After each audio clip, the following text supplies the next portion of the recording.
มันเกิดอีหยังอีกแล้วกับประเทศลาวเฮาทั้งฝนตกทั้งพายุฟ้าลมทั้งไฟไหม้ปัจจุบันนี้เกิดขึ้นทั่วประเทศลาวยกเว้นนครหลวงเวียงจันทน์กราบทักทายสบายดี FC ทุกท่าน FC ทุกคนเนาะมาพบมาพอกับพ่อยเจเบาลาวคลิปนี้มีเรื่องราวข้อมูลข่าวสารเกี่ยวกับอัคคีภัยหรือว่าทั้งอุทกภัยเนาะทางผู้ชมเนาะบ่ว่าจะเป็นไฟไหม้บ่ว่าจะเป็น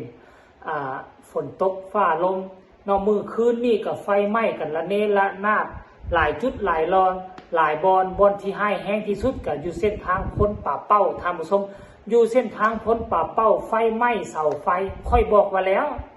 ไฟไหม้ทุกครั้งให้พวกเจ้าจับจุดสังเกตได้เลยมันจะเริ่มต้นมาจากสายไฟและเสาไฟและทุกครั้งไฟไหม้เฮือนซ่านปั้นซองของประชาชนตามที่หน่วยเก็บหลักฐานเพิ่นก็จะบอกว่าเกิดขึ้นจากไฟฟ้าลัดวงจรค่อยคิดว่านะจุดกำเนิดของไฟมันบ่มาจากมันมาจากสายไฟและเสาไฟเพราะฉะนั้นแล้วห้องการไฟฟ้าควรจะเป็นผู้รับผิดชอบหรือบ่ขนาดไฟไหม้เฮือนหลังนึงน่ะลามไปใส่อีกหลังนึงหลังสองเจ้าของเฮือนหลังต้นเหตุยังต้องได้รับผิดชอบใส่แทนเฮือนหลังที่สองเฮือนหลังที่สาม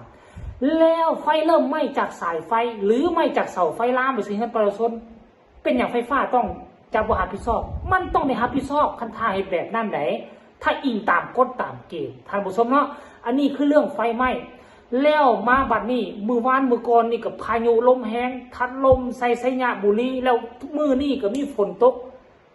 ฟ้าลมป้าโถอึกกระทึกนึกน้องไปเบิ่งความเสียหายที่เกิดขึ้นอยู่ทางไสยะบุรีปัดโถไปเบิ่งสากลเราจึงมาพอกันในช่วงต่อไปเฮือนซ่านบ้านซองถล่มหลังคาเปิดปิวไปหลายกิโลเมตรไปเบิ่งเราจึงมาพอกันในช่วงต่อไปเด้อ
เอาเลย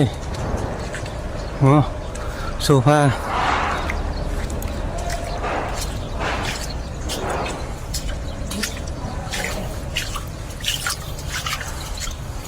ทั้งหมด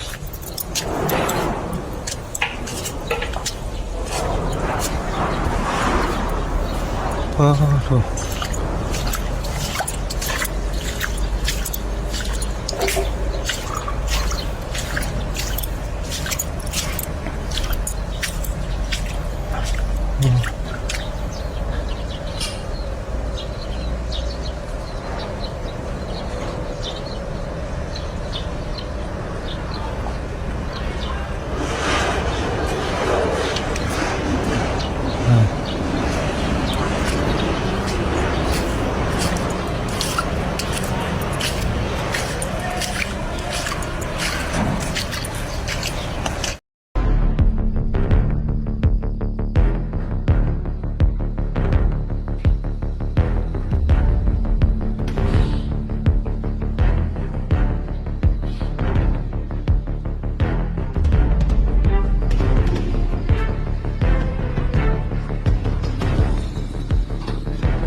เห็นหมดทุกคน